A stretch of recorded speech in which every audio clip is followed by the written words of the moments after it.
Hey gang, this is John from Reader Links.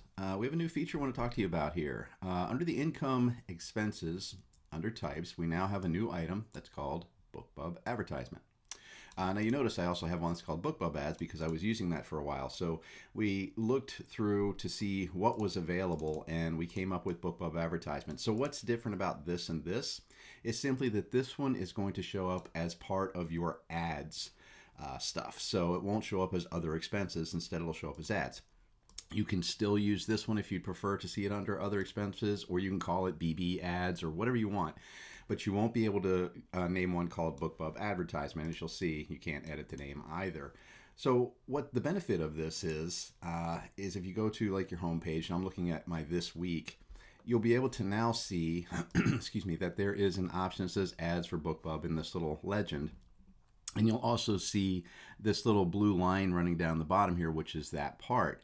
If you look at the pop-up, the fourth item from the bottom, which is going to be tough because it blinks around a lot, but it says BookBub ad spend $9.15 and so on. And it'll change obviously depending on the day that you're checking out.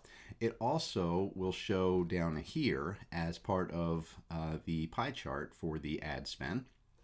And this will work on and you'll notice over here, this says BookBub ads because I have still got some set to that old title name. Okay, so let me show you what I mean by that. If we go to the calendar and I click show calendar, what we have here is we have a whole bunch of these called, BookBub ads and so on and so forth. So if I click on this one, it says BookBub ads. If I change it to advertisement and click update, so that should be it for this week. So now when we come back to home, we should no longer see the other expenses. It's gone now, and it's now been folded into the ads platform.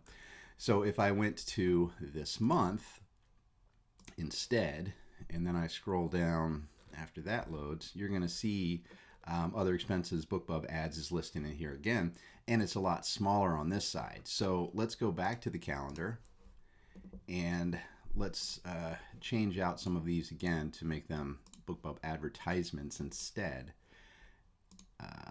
Now, since we happen to have, this is going to be a little confusing because of the way I name stuff, we have BookBub ads listed here and BookBub ads listed here. So this is the title of the actual item. It's not the, the type. So for me, it's a little bit, confusing to do these updates. I'm not sure how you name them, but anyway, just change it over to BookBub advertisements and so on.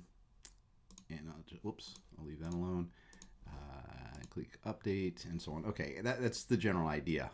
So if we come back here, we'll now see that the BookBub pie slice there is a little bit larger and it's a little bit smaller here. The red is a little bit smaller here. So as I continue through and change all of those to say BookBub advertisement instead, this will start growing because it's going to be assigning it as an ad as opposed to as an expense. You don't have to do this. Again, if you prefer to have it as an expense instead of an ad, just use whatever you had called it before, or if you want to start calling them, from now forward, that's fine as well. And if we go over here to the individual book stat, you'll also see that those items are there. So you can see this little blue line down at the bottom a little more prominently, and you can see that that is for the BookBub ads, and it shows in the pop-up window for that as well.